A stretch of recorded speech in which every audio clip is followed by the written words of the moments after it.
Bom dia novamente, meus irmãos. Muito bem, nós vamos para o tempo agora da palavra pregada, já ouvimos ela cantada. Vamos colocar nossos corações diante do nosso Deus. Tem sido um prazer imenso falarmos desse assunto, maturidade cristã. Iniciamos agora nesse mês, né? E vamos passar uns bons dias aqui falando sobre maturidade cristã. Esses estudos eu estou trazendo em forma de discipulado, tá bom? Porque vai servir para o nosso alimento e seguindo aí um roteiro, começando, digamos que do início dos primeiros passos da fé. E nos últimos 2 estudos, eu falei sobre a nossa vida com a palavra de Deus, né? A nossa vida para com a palavra do Senhor, esses 2 últimos domingos aí. Deixei um versículo também para ser citado, e eu já ouvi 3 irmãos citando esse versículo. Vamos ouvir pelo menos um irmão citando 2 Timóteo 3 e versículo 16. Né? Vamos ouvir pelo menos um irmão que tenha decorado e gostaria de citar para nós. Tá bom? Vamos ouvir pelo menos um. Essa foi a tarefa que foi deixada aqui. Bem, então lembrando, estamos falando sobre maturidade cristã. E os 2 últimos estudos foi nossa vida para com a palavra de Deus. Porque ela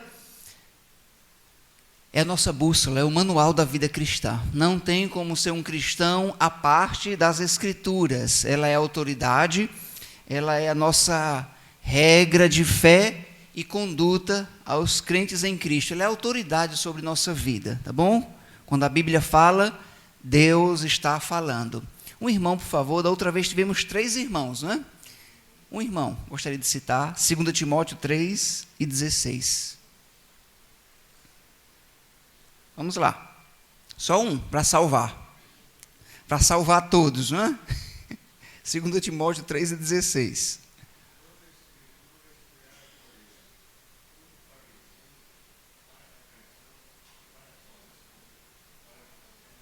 Muito bem, muito bem. E o 17, às vezes nós acompanhamos, né? Para que o homem de Deus seja perfeito. A palavra lá perfeito pode ser traduzido como maduro. Perfeito, né? O maduro, habilitado para toda e boa obra. Muito bem, seu João, obrigado. Hoje daremos continuidade sobre o assunto maturidade cristã. Seu Pompeu quer citar novamente?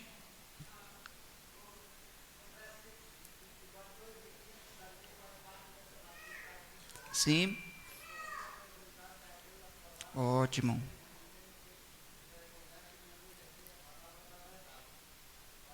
Muito bem. Muito bem, Sr. Pompeu. Para deixar registrado até no vídeo aqui, o Sr. Pompeu está citando, né? 2:15, não é isso? Muito bem. Procura apresentar-te a Deus aprovado, como obreiro que não tem de que se envergonhar e que maneja bem a palavra da verdade. Muito bem, então só para deixar registrado o áudio do grupo. Daremos continuidade hoje pela manhã sobre maturidade cristã e hoje veremos minha vida com Deus. Já vimos minha vida com a palavra, agora veremos nossa vida com Deus. Vamos orar ao Senhor novamente. Ó Pai, nesse momento, ó Deus, vamos colocar os nossos corações diante das Escrituras, ficaremos expostos à palavra, e a nossa oração, ó Deus, nosso desejo é que o Senhor fale às nossas vidas. Nós já cantamos a palavra, agora iremos estudá-la. Que o Senhor trabalhe em nossas mentes, em nossos corações, sondando, modificando, ó Deus, aquilo que não agrada ao Senhor. Oramos, ó Deus, pela continuidade desses estudos em forma de discipulado sobre maturidade cristã. Precisamos crescer a cada dia e a sua palavra é um instrumento, ó Deus, é alimento à nossa vida, é o pão. Então, ajuda-nos, ó Deus, nesses estudos. Assim nós oramos, suplicamos, em nome de Jesus. Amém.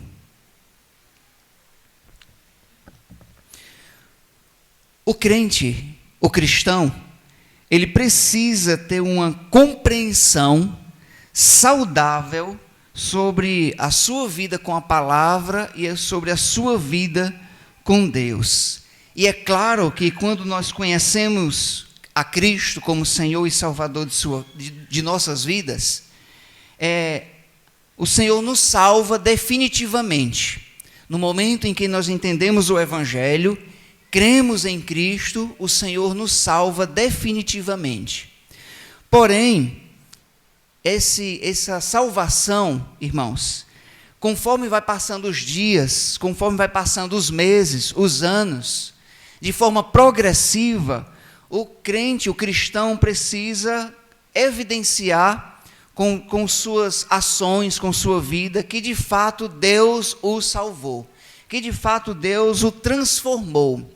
Então, de certa forma, podemos dizer, nesse contexto de maturidade, que a salvação também ela é progressiva, certo? Ela é definitiva, no momento em que nós cremos, ela é definitiva, o Senhor de fato nos transformou, nos converteu por meio da fé, mas essa salvação também podemos afirmar, diante desse contexto de maturidade, que ela é o quê? Progressiva. Conforme vamos caminhando, nós vamos cada vez mais aprendendo do Senhor, vamos crescendo em maturidade e assim também frutificando.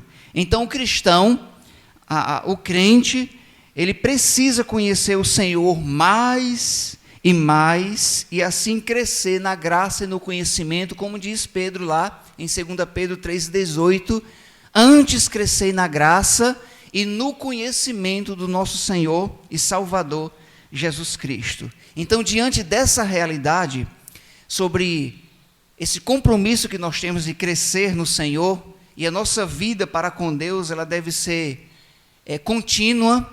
Se você tem 1 ano de fé, você precisa continuar crescendo. Se tem 20 anos de fé, amém por isso, mas a vida cristã ela não fica estagnada, ela não é para atrofiar. Se por alguma razão você parou de crescer na fé, de alguma forma você ficou estagnado, atrofiado na fé, não deu mais fruto, está errado. Alguma coisa está de errado. No caminho aí, alguma coisa, então, cortou esses laços, porque o cristão ele continua sempre crescendo, sempre crescendo.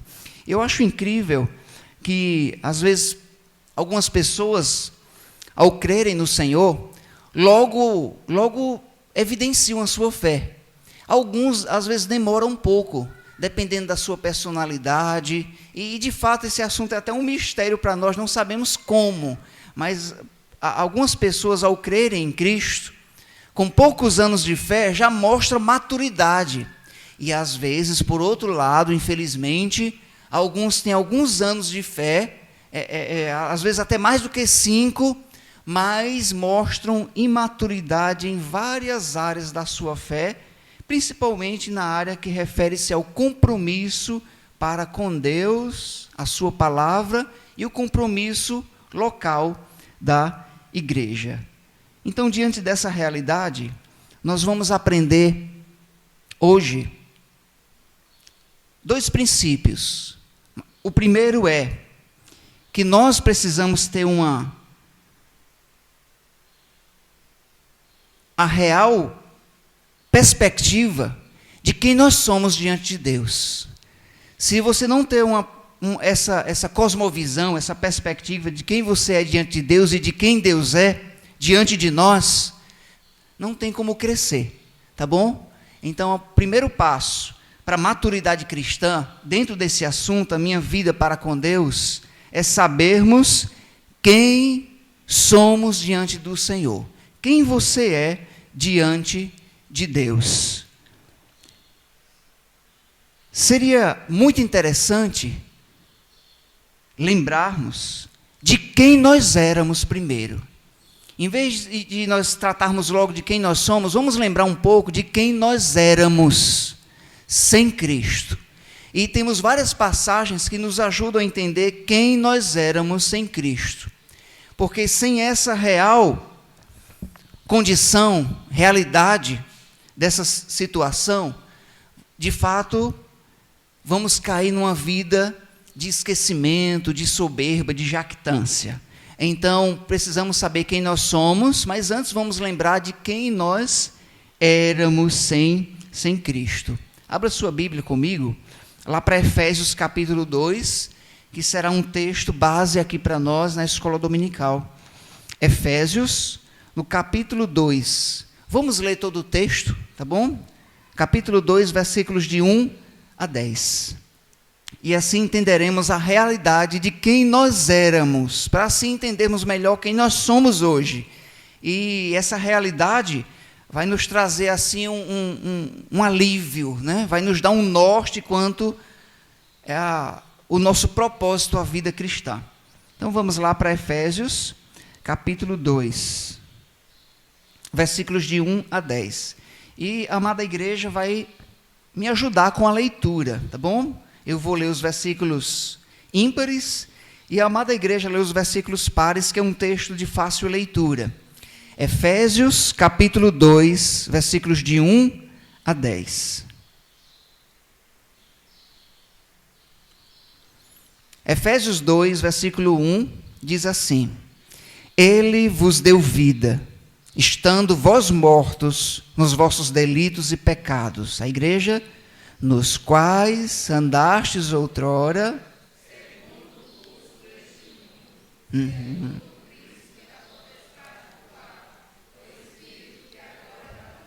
nos filhos da desobediência, entre os quais também todos nós andamos outrora, segundo as inclinações da nossa carne, fazendo a vontade da carne e dos pensamentos. Éramos, por natureza, filhos da ira, como também os demais.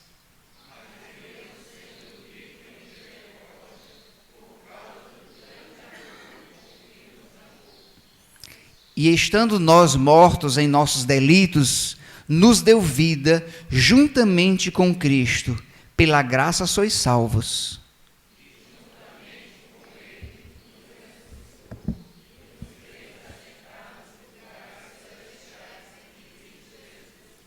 Para mostrar nos séculos vindouros a suprema riqueza da sua graça, em bondade para conosco em Cristo Jesus. Mediante a fé, e isto não vem de vós, é dom de Deus, não de obras, para que ninguém se glorie. Vamos ler juntos o 10? Pois somos feitura deles, criados em Cristo Jesus, para as boas obras. Amém. Aqui nós temos uma tarefa, é decorar o versículo 10, tá bem? Vamos ler juntos novamente. Pois somos feitura dele, criados em Cristo Jesus, para as boas obras, as quais Deus de antemão preparou para que andássemos nelas. Todos aqui sabem o que é um trem. Na minha infância, eu vivi junto com um trem na cidade do estado de Sergipe, na cidade de Laranjeiras, onde eu fui criado. Havia o famoso Maria Fumaça. Inclusive, eu quase então me esbagacei nesse trem de bicicleta numa ladeira e ela faltou o freio. Lá vinha o trem. Né? Se não fosse o pé freando, tinha acertado no trem. O trem, ele foi feito, mas ele não anda em qualquer lugar, não. Viu, Vânia? Ele só anda onde? Esse versículo fala sobre isso. Nós fomos criados em Cristo Jesus para andarmos aonde? Nas boas. Esse é o trilho do cristão. Quando o cristão sai fora desse trilho que Deus preparou para ele andar, não dá certo. E esses estudos é justamente para falar sobre isso. Que Deus, ele preparou as boas obras. E preparou de antemão para que andássemos nelas. E nós, como crentes em Cristo, devemos andar nesses trilhos da fé. As boas obras, as ações que evidenciam a graça de Deus. Esse texto ele é muito rico. Ele nos leva, então, de uma situação triste, lamentável. Estávamos mortos em nossos delitos e pecados. Éramos Éramos, veja que esse texto nos mostra a realidade de quem nós éramos. O apóstolo Paulo, nós éramos, por natureza, filhos da ira. Nós andávamos segundo as inclinações da nossa carne. Nós éramos dessa forma, seguindo e vivendo em si, vivendo em nossos próprios pensamentos. Isso foi outrora, andando conforme as inclinações da nossa carne. E por que o apóstolo Paulo nos leva a essa lembrança dessa vida miserável que éramos antes de conhecermos a Cristo? Ele nos leva a esse pensamento do passado justamente para colocar em contraste o que a graça e misericórdia de Deus fez com nós. Nós éramos assim, nessa vida inclinados aos pecados, às paixões da carne, éramos desobedientes, mas ele coloca em contraste a graça e a bondade de Deus. Mas Deus, então veja o contraste, mas Deus, sendo rico em misericórdia, nos salvou. E ele nos leva de uma posição miserável à posição mais elevada. Ele nos assentou nos lugares celestiais. Então é um contraste muito grande. E o apóstolo Paulo ele faz isso justamente para nos dar uma perspectiva de quem nós somos e do privilégio que nós temos em Cristo. Nós éramos assim, desobedientes. O espírito da desobediência habitava em nós, inclinados à carne, errantes, ignorantes. Em outro texto, como o de Tito, vai dizer que vivíamos uma vida com entendimento entenebrecido, escurecido, alheios à verdade. Mortos significa incapazes de sozinhos conhecer a graça de Deus. Mas vai vir o contraste.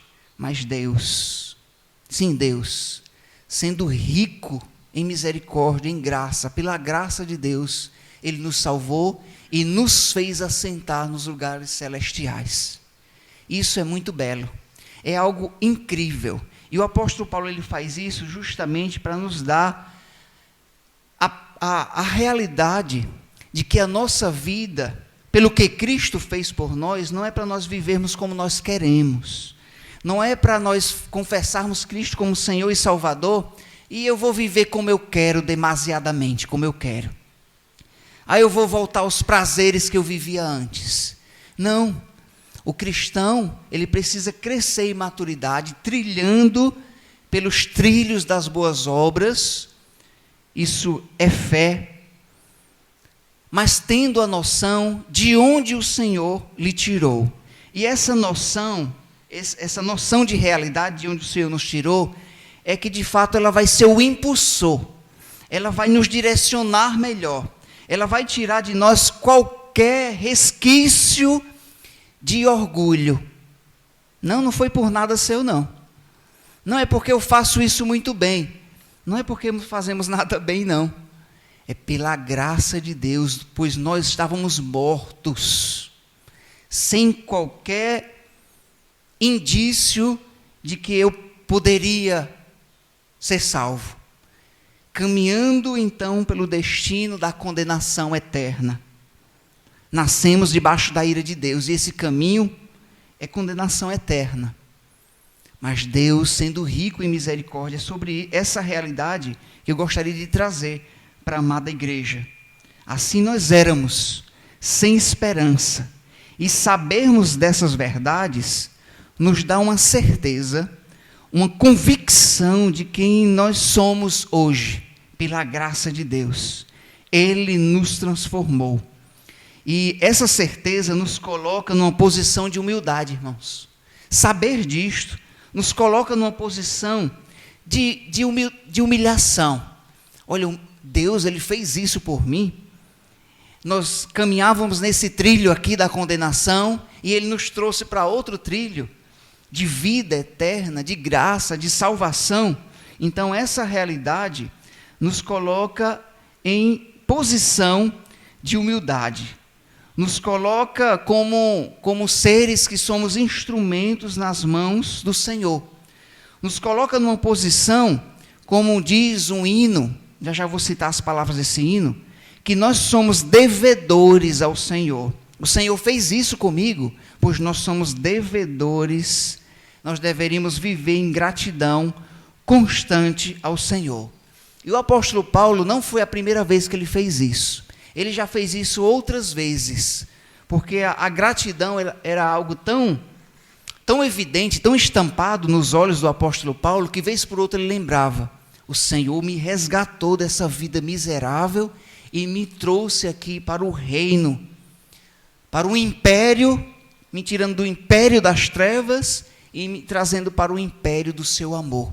Aqui novamente, em Efésios 2, ele enfatiza novamente essa vida miserável que tínhamos. E o cristão precisa entender isso, dessa vida que nós tínhamos, para entender que de fato quem nós somos e o propósito pelo qual Deus nos chamou, porque senão perdemos o objetivo da vida, porque senão nós vamos viver como nós queremos. Se perdemos essa realidade, se perdemos essas convicções aqui de quem nós éramos, vai gerar em nosso coração orgulho, jactância mesmo. Vai fermentar em nós que nós somos merecedores e merecemos alguma coisa. E quando nós estivermos sofrendo por alguma coisa ou nas angústias, em vez de nós pararmos e dizermos eu merecia pior, nós vamos apontar para Deus e dizer por quê? Senhor, por que isso? Mas quando nós temos a realidade de quem nós somos, nós vamos parar e dizer: rapaz, eu acho que eu merecia mais. Oh, mas Deus é tão misericordioso que eu acho que o que eu estou passando, como deveríamos fazer como o apóstolo Paulo, é lucro. O que vier de angústia, ó irmãos, nós estamos no lucro, porque o Senhor já nos livrou da condenação eterna. E assim deveria ser a nossa vida constante diante do Senhor. Não significa dizer também, é outro extremo, que não vamos repreender uns aos outros, que não vamos corrigir uns aos outros. Temos essa convicção de quem nós éramos, ela nos traz essa realidade de que nós somos servos, de que diante de Deus nós deveríamos viver em constante adoração pelo fato de quem nós éramos e o que o Senhor fez por nós pela sua graça.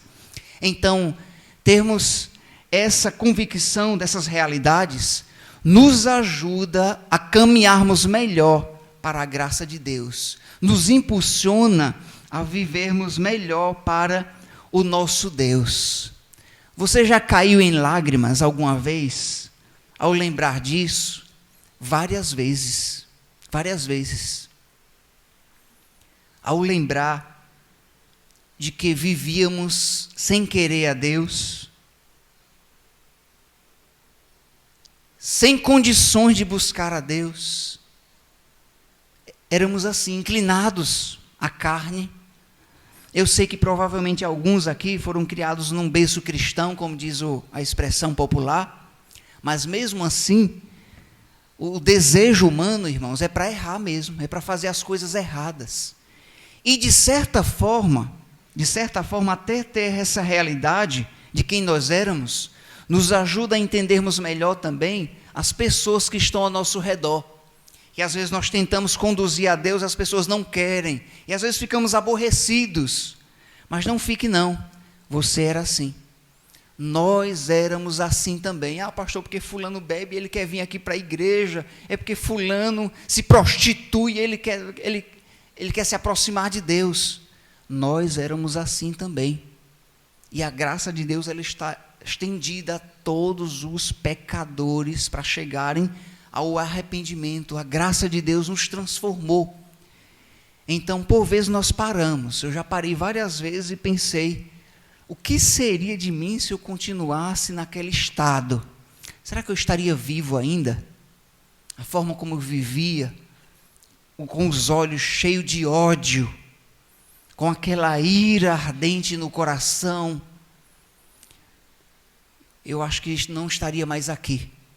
Mas é pela graça de Deus, a forma como o Senhor trilhou as páginas da vida de cada um aqui. Então, ao lembrar disso, nós devemos nos alegrar de uma forma tremenda e dizer: Senhor, como é que está a minha vida diante de ti, olha o que o Senhor fez comigo, olha o retrato, o quadro que o Senhor pintou aqui em Efésios capítulo 2, de 1 a 10, miserabilidade, miserável homem que eu era, e o Senhor me resgatou, me salvou, pela graça somos salvos, mediante a fé, nada vem de nós, é dom de Deus, Ele nos fez assentar nos lugares celestiais, porque na salvação definitiva, quando somos salvos, Ele já nos faz assentar nos lugares celestiais, inclusive João viu a igreja cantando lá na glória, os salvos cantando, já assentado numa posição celestial. Já pensou que privilégio imenso? João nos viu cantando. Então isso, nós nos regozijamos. Mas como estamos tratando desse assunto de forma progressivamente falando, a maturidade cristã e a salvação precisa ser evidenciada a cada dia, a cada instante, através das nossas palavras, nossas ações. As pessoas devem olhar e ver em nós motivos também para se alegrarem nessa esperança. E a nossa vida deveria transmitir esperança, mas nem sempre transmitimos esperança. Às vezes as pessoas olham em nós e às vezes até alguns dizem: eu não quero o Cristo que essa pessoa tem não, olha como ele vive, olha como ela vive, é só reclamação. Então a nossa vida deveria cada dia mais, de forma progressiva, crescermos na graça e no conhecimento e evidenciarmos mais e mais essa esperança de que nós estamos caminhando aqui, mas o nosso local não é aqui, é lá. Temos um lar celestial preparado. E a graça de Deus fez isso, não nós. Então, diante desse assunto da nossa vida para com Deus, precisamos ter essa realidade, ser impactados com isso. Quem nós éramos, para entender então quem nós somos. Eu quero citar 1 Coríntios, capítulo 15, versículo 10. Pela graça de Deus, sou o que sou. Essa expressão do apóstolo Paulo, pela graça de Deus sou o que sou, está nesse contexto também. Ele não entendia como Deus fez isso com ele. Assim também nós nos paramos e pensamos, como Deus fez isso comigo? Olha quem eu era. Olha como o Senhor, pela graça, me transformou. Então o apóstolo Paulo, quando ele diz, pela graça de Deus eu sou o que sou, é uma expressão que reconhece a dependência de Deus e a ação sobrenatural de Deus na vida de um indivíduo. Então essa passagem aqui de 1 Coríntios, capítulo 15, versículo 10, onde diz, pela graça de Deus sou o que sou, ela é enfatizada pelo apóstolo Paulo, que apesar da ação dele, pelo evangelho, ele reconhecia, olha, tudo que aconteceu é pela graça. Eu estou fazendo isso, eu estou trabalhando, mas é a graça de Deus quem tem me levado a isso. Quero citar também Efésios, mantenha sua Bíblia em Efésios 2, quero citar Efésios 4:18, que diz assim, ainda mostrando nossa situação sem Cristo. Tendo o entendimento obscurecido, alienados ou alheios da vida de Deus, pela ignorância que neles há, pela dureza do coração. Quero citar também Tito, capítulo 3, versículo 3, que nos mostra também esse quadro da nossa vida, quem éramos. Pois o texto diz, de Tito 3:3, pois nós também, outrora, olha só, passado, éramos nécios, desobedientes, desgarrados, escravos de toda sorte de paixões e prazeres, vivendo em malícia e inveja, odiosos e odiando-nos uns aos outros. Então o apóstolo Paulo, quando ele mostra esse quadro, ele está dizendo, olha, não temos do que se orgulhar não. E o contexto lá de Tito, capítulo 3, versículo 3, é falando sobre outras pessoas que estão como autoridades e outros que estão ao nosso redor, que devemos, de certa forma, ter essa lembrança de quem nós éramos para respeitar também as pessoas que estão ao nosso redor.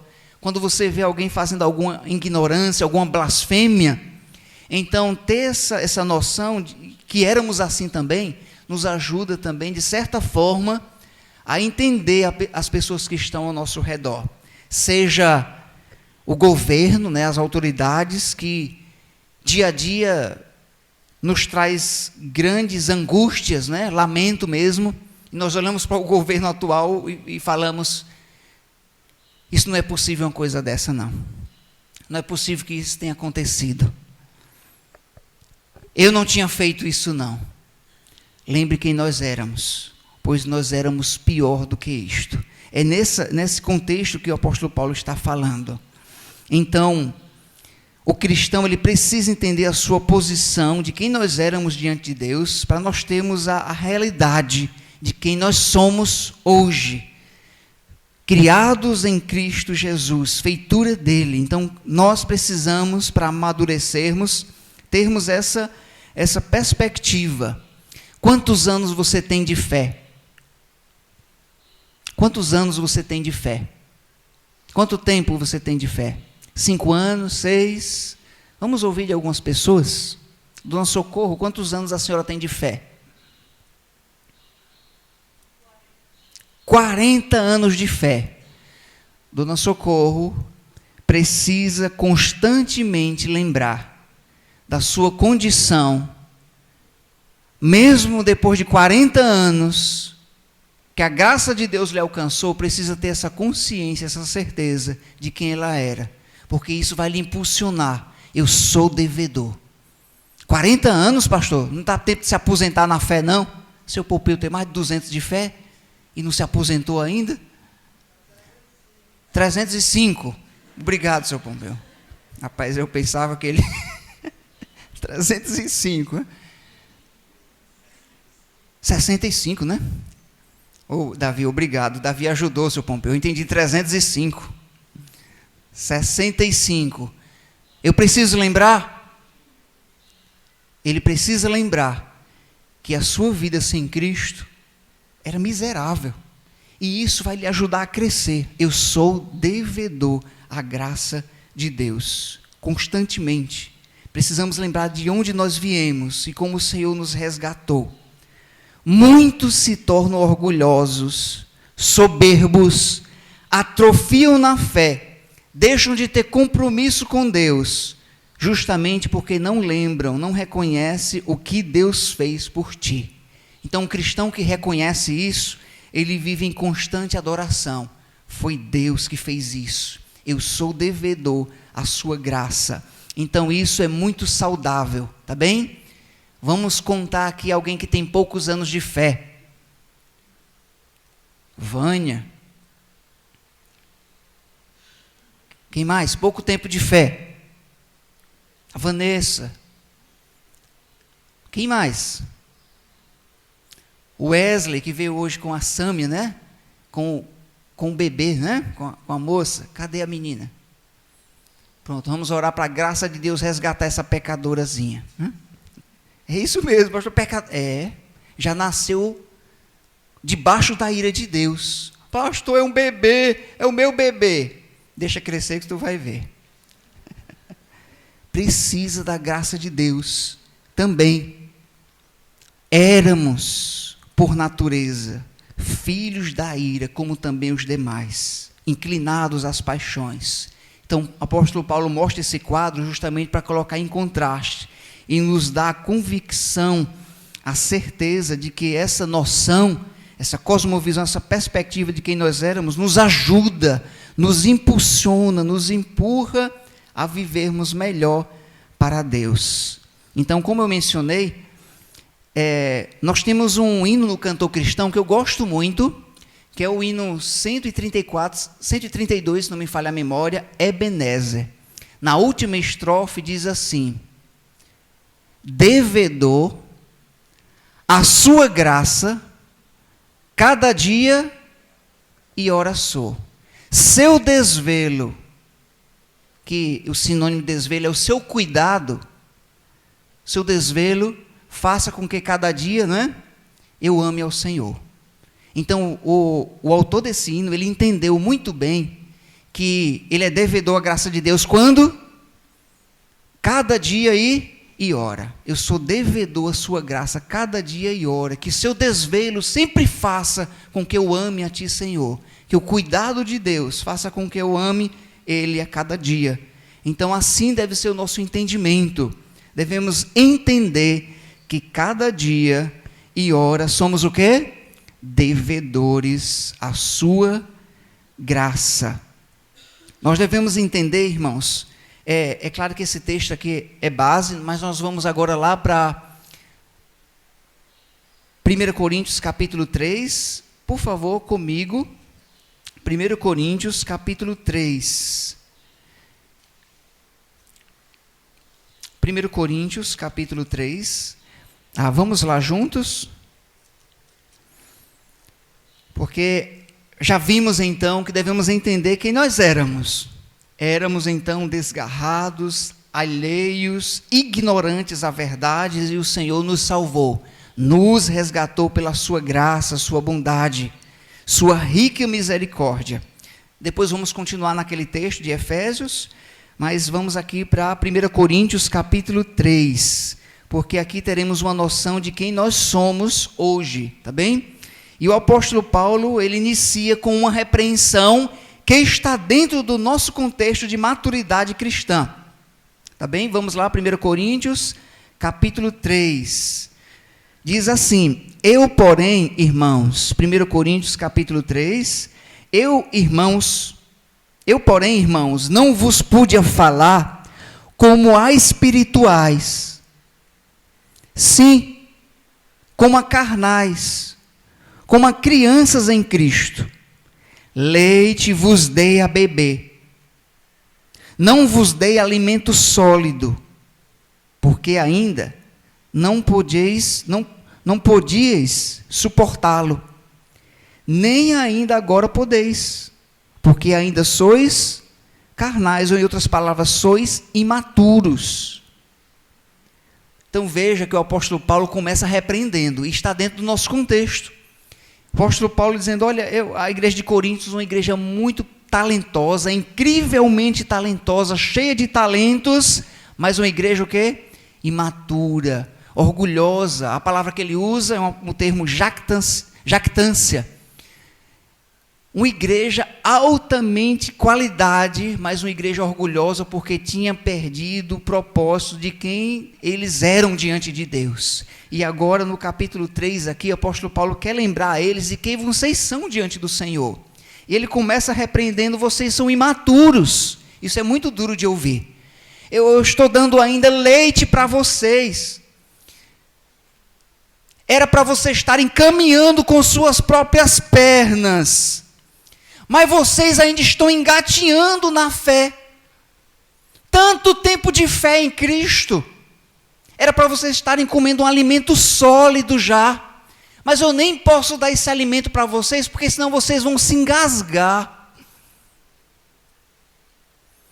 Tanto tempo de fé e ainda está engateando. Você já pensou sobre isso? Eu estou dando leite para vocês, mas eu queria lhe dar um alimento mais sólido, mas a situação de vocês, eu preciso então lhe dar mamadeira ainda para você, o leite. Meus amados, então era isso que o apóstolo Paulo estava repreendendo aquela igreja. E é muito feio mesmo, alguém que tem muitos anos de fé, mas é um cristão o quê? Imaturo. É muito feio mesmo, é como você olhar para um homem e ele de fraldas andando na rua. Imagine a cena. Imagine a cena. Né? E usar o Del de fralda na rua. Já pensou, olha. Com o bico na boca, né? Aquela chupeta. Eu tenho uma foto com aquela chupeta. Foto horrível, uma chupeta desse tamanho. A mãe colocava na... Você já pensou um homem com um boneco nos braços ainda? Um homem feito. Já pensou? Com a chupeta, né, o bibi, né, na boca ainda, e dependendo da mãe, é claro, não estou falando de situação de deficiência, estou falando da ordem natural da vida. Isso não é estranho, não? Não é estranho? Pois assim o apóstolo Paulo olhou para a igreja e disse, pois isso está acontecendo aqui na fé. Eu estou olhando para homens que têm tempo de fé, para mulheres, para jovens, mas eu estou vendo pessoas que atrofiaram na fé. Eu estou vendo pessoas que não cresceram. Estou vendo pessoas ainda imaturas, que não aguentam ouvir um não, que não aguentam ouvir uma repreensão, que qualquer coisa, eu vou sair da igreja porque o pastor me repreendeu. As pessoas maduras não. As pessoas maduras sabem ouvir e reconhecem e vamos andar juntos. E para honrar, e para dar um exemplo, eu vou usar um exemplo do que aconteceu essa semana e de como esse irmão foi maduro e como esse irmão se mostrou maduro na fé. E eu vou dar esse exemplo para honrar esse irmão e encorajar. E para você ver que no privado eu puxo a orelha de alguns. Ah, pastor, eu pensava que o senhor era só bonzinho. Não, tem tabefe também. Essa semana eu repreendi o irmão Nedinho. Só nós sabemos, nós dois. Uma conversa particular. E o Senhor me ajude, eu vou falar, eu vou conversar. E esse irmão, o irmão Nedinho, pense no irmão que tem crescido na fé e mostrou maturidade. Mostrou maturidade, eu fiquei muito contente com isso. Então, depois de repreender, eu vou conversar sobre outras coisas para ver como aquele irmão ficou, para ver se ele não está com raiva do pastor. Mas depois de conversar e repreender, em algo pessoal, não era nada público, ele mostrou maturidade. Pastor, estou disposto, o que é que o senhor está precisando? Pastor, estou precisando de ti para nós fazermos isso. E eu não vi nenhum resquício de que ele estava irado comigo. Muito pelo contrário. Então eu quero honrar. Mostrou maturidade. E eu fiquei muito contente com isso, em saber que tem homens do meu lado, mulheres, jovens, maduros. Eu louvo a Deus por isso. Amém? Eu faço questão de dar esse exemplo, foi um bom exemplo. Mas tem também os maus exemplos. Eu não vou citar, não. Não vou citar. Mas nós precisamos ter maturidade. Até para ouvir um não. Tá bem? Até para ouvir. Eu sou repreendido. Pastor, o senhor? Eu sou. Isso por outra, algum irmão me chama a atenção. E eu agradeço. Rapaz, obrigado, viu? Eu não estava nem percebendo. Eu preciso de pessoas assim. Que venhamos conversar, que de vez em quando estamos nos afiando um ao outro. E percebemos uma pessoa madura na fé, é nessa hora, irmão Jair, é nessa hora, em que vamos olho no olho, é a hora da maturidade, é essa, dona Socorro. Viu, Mateus? É nessa hora, em que é a hora da cajadada, no espinhaço, é a hora de mostrar maturidade, é essa, de olhar e dizer, olha, realmente, obrigado. Rapaz, eu não estou achando muito bom não, mas eu quero agradecer por isso. Pois vamos andar juntos. E assim nós vamos crescendo na graça de Deus. Esse era o desejo do apóstolo Paulo para a igreja de Coríntios. E como pastor e pastores, desejamos isso para a nossa igreja. Ter homens e mulheres maduros. Que venhamos a caminhar juntos. Nas alegrias e também aonde? Nas tristezas. Na bondade, mas também nas dores. Na repreensão, onde seja. Então a maturidade cristã é isso. E o apóstolo Paulo aqui, ele mostra qual a nossa posição diante de Deus. E vamos concluir com essa posição e vamos reservar para o próximo domingo. Vamos lá? Olhando os versículos agora 4 em diante, ou 3, não é? Ele diz assim, porquanto havendo entre vós ciúmes e contendas, não é assim que sois carnais e andais segundo o homem? E os irmãos estavam escolhendo quem era o melhor. Quando, pois, alguém diz, eu sou de Paulo, ou eu sou de Apolo, não é evidente que andais segundo os homens? Quem é Apolo? Quem é Paulo? Servos por meio de quem? Creste. isto conforme o Senhor concedeu a cada um. Versículo 6, já está explicado. Eu plantei, Apolo regou, mas o crescimento veio de Deus, de modo que nem quem planta é alguma coisa, e nem quem rega, mas Deus que dá o... Está falando sobre crescimento, irmãos. E aí aquela igreja estava imatura, procurando, então, eu sou de Paulo, eu sou de Apolo, e o apóstolo Paulo repreende com a cajadada segura, dizendo, vocês são carnais, vocês são imaturos. Quem é esse ou quem é aquele outro? Todos somos o quê? Somos servos. Amém? Vamos terminar dizendo, somos servos? Todos somos? Pronto, essa é a nossa posição em Cristo. Somos servos. Amém? Vamos orar e no próximo domingo daremos continuidade sobre maturidade cristã. Vou pedir ao irmão Raimundo Bastos para orar. Eu vou levar o microfone até ele. Davi, por favor, leve ali para o senhor Raimundo orar, concluir orando. Senhor Raimundo Bastos.